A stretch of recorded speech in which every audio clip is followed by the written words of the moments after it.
안녕하십니까. 이슈 포커스 시간입니다. 괌을 포위 사격하겠다. 그래? 그러면 너희는 분노의 화염 속에 휩싸일 거야. 그래? 그렇다면 우리는 전면전을 각오할 거다. 또 그래? 미국은 그러면 군사 해결책을 장전해 놓고 있어. 라는 등등의 강경한 발언들. 미국과 북한의 긴장이 그 어느 때보다도 고조되고 있죠. 그런데요, 오늘 저희가 전해드리려고 하는 거는 이 문제가 아닙니다.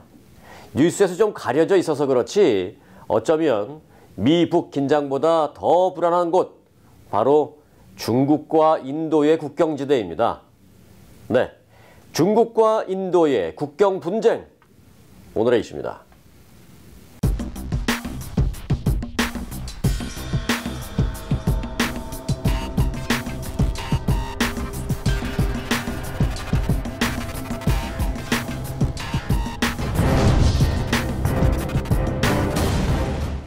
네, 주영석 기자 함께했습니다. 안녕하십니까? 안녕하십니까? 네, 미국과 북한 간의 지금 긴장 고조 문제는 저희가 연일 뉴스를 해드리고 있는데 그 문제 말고 지금은 다른 곳으로 좀 가보겠습니다. 오늘 네. 중국과 인도가 국경 분쟁을 벌이고 있다. 무슨 얘기입니까? 예, 지금 사실 굉장히 심각합니다. 우리가 그냥 북한 문제가 대단하다 보니까 미처 좀 보도를 못 해드리고 있는데요. 굉장히 일촉즉발의 상황입니다. 네. 이 중국과 인도는 사실 국경을 마주하고 있는 그런 국가들입니다. 워낙에 땅덩이가 크다 보니까 네. 마주할 것 같지 않지만 사실은 마주하고 있는데요. 중국은 서남부, 네. 인도는 동북부 네. 이렇게 지금 마주하고 있는데 그 국경 지역, 이 도카라라는 지역에서 지금 분쟁이 붙고 있는데 인도 육군의 그 3개 사단이 네. 이미 그 20여일 전부터 그곳에 지금 배치가 돼 있고 계속 지금 집결하고 있는 그런 상황이고요. 그래요? 예. 저도 한국 군대 다녀왔기 때문에 그 한 개 사단이 어느 정도의 병력인지 충분히 알고 있는데 한 2만 명 정도 될 겁니다. 그렇죠. 네. 그런데 3개 사단이 집결해 있다? 그렇죠. 그 정도예요? 그렇게 된 이유가 이제 중국이 먼저 그 국경 지역에 와가지고 어떤 움직임을 보이니까 인도가 이제 거기에 대응을 한 건데요. 그러면서 굉장히 양국 간의 긴장이 고조가 되고 있는 그런 상황이고요. 중국도 요즘 그래서 연일 포격 훈련을 한다든가 그래서 언제든지 인도와 속된 말로 한판 붙을 수 있다. 네. 그런 모습을 보여주면서 긴장이 좀 크게 고조되고 있는 그런 상황입니다. 네.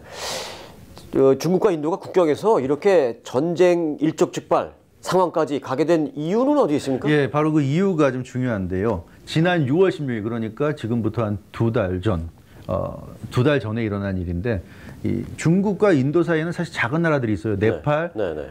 부탄 이런 나라들이 있는데 결국 히말라야 자락입니다. 그래서 산악지대인데 그 부탄이라는 나라에 있는 인접해 있는 그 지역에 중국 그 군사들이 와가지고 중국군이 와가지고 거기에 도로를 건설하겠다. 이제 이런 얘기를 한 겁니다. 그러니까 이제 국경선이고 부탄의 이 영역이라고 할 수 있는 그런 지역인데 중국군이 건설을 한다고 도로를 건설한다고 하니까 부탄이 반발한 겁니다. 왜 그러느냐? 우리나라인데. 이제 그러니까 중국이 멈추지 않고 계속했어요. 그런 상황이 되니까 이제 인도가 개입했는데 인도가 개입한 근거는 부탄과 인도 간에는 상호 방위 조약이 맺어져 있어서 네, 한국과 미국처럼 같이. 네, 맞습니다. 네, 서로, 그래서 이 부탄이 어려움을 겪으니까 이제 인도가 개입을 한 겁니다. 그래서 이제 인도가 들이닥치니까 중국이 거기에서 좀 물러서 줬으면은 그냥 끝날 텐데 중국이 물러서지 않았고 그러니까 이제 그 6월 중순부터 시작된 분쟁이 지금 8월까지 계속되면서 이제는 굉장히 그 심각한 양상으로 번져서 어제 보도가 나왔죠.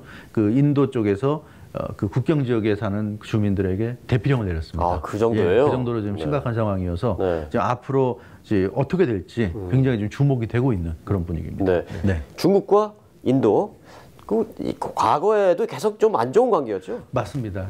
아시겠지만 중국, 아시아를 대표하는 대국인데 사실 인도도 중국 못지않은 네. 엄청난 대국입니다. 그러다 보니까 이 두 나라가 예전부터 사이가 그렇게 좋지 않았고요.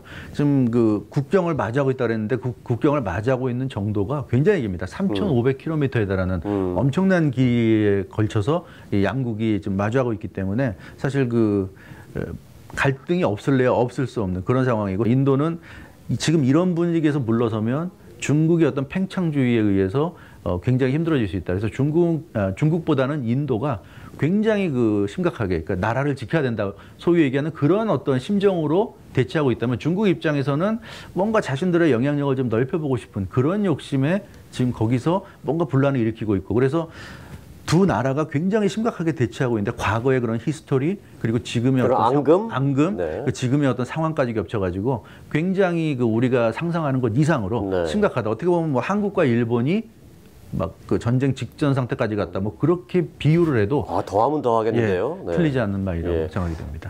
중국은 뭐 우리가 어느 정도 잘 압니다.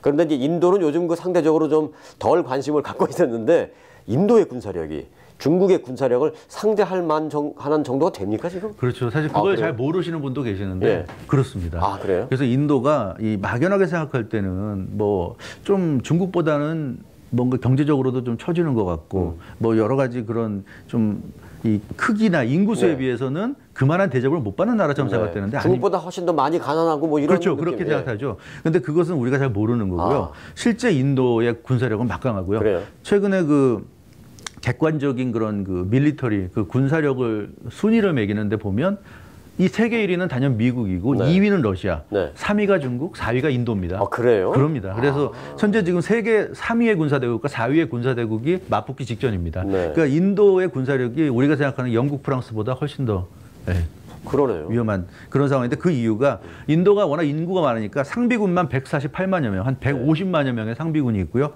그중에 육군이 이제 125만 명인데 육군이 정말 막강하고 공군, 해군도 육군 못지 않습니다. 그래서 이 인도라는 나라는 공이 정말 그 세계적인 군사력을 갖고 있다 이렇게 말씀드릴 수 있는데 특히 그 육군은 기갑 편대가 이제 주축인데 1000여 대의 T-90, T-90이라는 그 전차를 갖고 있는데요. 네. 이것이 그 인도 육군의 주력이고 또 특히 인도의 강점은 해군이 강하다는 거. 인도의 앞바다가 그 인도양 아닙니까? 그럴 수밖에 없죠. 예, 인도양을 지키고 인도양을 파키스탄에게 넘겨줄 수 없다는 그런 의지가 강하기 때문에 인도양을 지키기 위해서 인도가 굉장히 그 해군에 그 아주 관심을 많이 나타내서 지금 인도가 갖고 있는 전력을 보면 핵잠수함을 2척을 갖고 있고요. 네. 예, 그리고 항모가 2척입니다. 그러니까 항공모함 2척. 그래서 인도의 해군력이라는 거는 뭐 미국을 제외한다면 어느 나라와 비교해도 근데 사실 또 중국도 해군력은 또 해군력은 뭐 둘째가라면 강하죠. 서는 예. 데인데. 그래서 이제 세계에 몇 안 되는 해군 강국 중에 하나가 그 인도라고 할 수 있고요.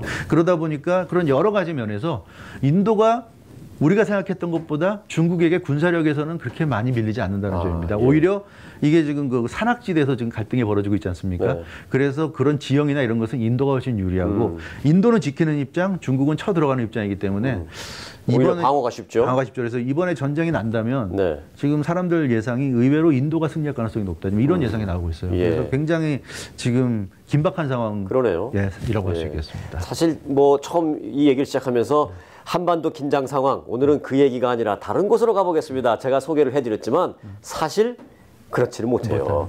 지금 중국과 인도의 이 분쟁이 한반도 상황에 미칠 영향 우리가 따져보지 않을 수가 없습니다. 그렇습니다. 중국이라는 나라가 바로 한반도 상황, 북한 문제의 가장 중요한 국가 중에 하나 아닙니까? 네. 지금 트럼프 대통령이 연일 이 북한을 비판하고 으름장을 놓으면서도 항상 빼놓지 않고 하는 얘기가 중국 얘기예요.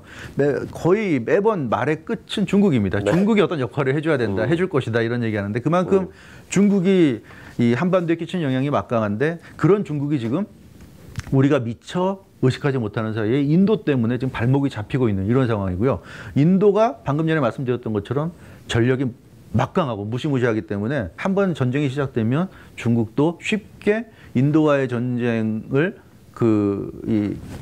가볍게 보진 못할 겁니다. 그러게요. 그래서 전력이 점점 인도 쪽으로 갈 수밖에 없고 또 하나는 인도의 뒤에는 미국이 있습니다. 그러게요. 최근에 미국과 인도, 일본이 함께 그 인도양에서 해상훈련을 실시했어요. 그만큼 미국도 중국을 견제하기 위해서 인도를 은근히 지금 돕고 있거든요. 네. 세계 3위의 군사력 중국, 4위의 군사력 인도인데 인도 뒤에는 1위의 군사력이 또 버티고 있어요. 야, 그래서 굉장히 지금 흥미로운 상황이고 물론 만약에 중국과 인도가 실제로 전쟁이 난다면 미국이 티나게 하지는 않을 겁니다. 왜냐하면 중국이 어찌됐건 한반도에서 좀 모종의 역할을 해줘야 된다고 미국이 좀 생각하기 때문에 어떤 문제가 될 만한 행동은 안 하겠지만 그러나 어찌됐건 인도 뒤에는 암묵적으로 미국이 버티고 있고 그런 여러 가지가 점이 있기 때문에 중국과 인도가 실제 전쟁이 벌어진다면 굉장히 그 파장이 커질 수 있고요.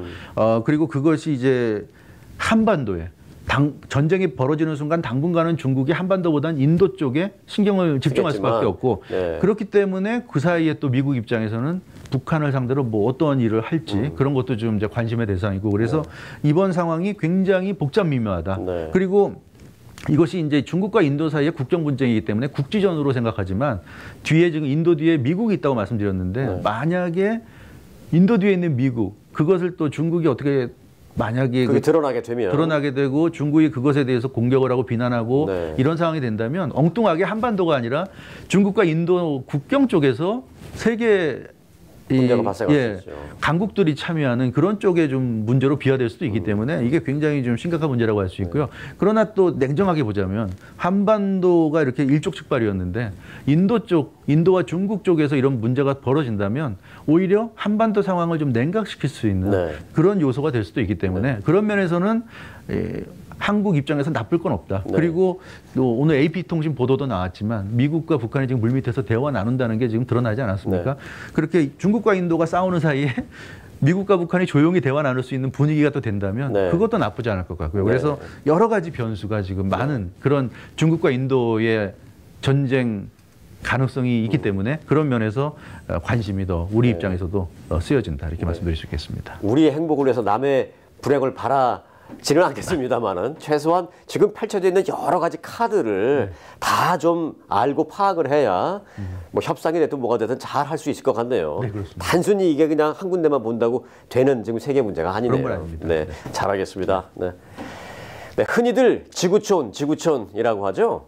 평범한 말 같습니다만은 사실 이 용어는 1945년 미래에 대한 놀라운 통찰력을 보여준 당시 SF 소설의 대가 찰스 클라크가 지구의 미래상을 제시하면서 처음 사용한 말이었습니다. 고대나 중세 시대와는 달리 지구 전체가 하나의 마을처럼 서로 직접적인 영향을 받게 될 것이라는 의미입니다. 미국, 한국, 일본, 그리고 중국, 북한, 러시아, 거기에 중국과 인도의 분쟁, 그 어느 하나도 간과해서는 안 될 시기입니다. 멋지게만 생각했던 이 지구촌이라는 말이 오늘은 또 다른 측면에서 실감납니다. 오늘 이슈 마칩니다. 주영석 기자 수고 많았습니다. 여러분 고맙습니다.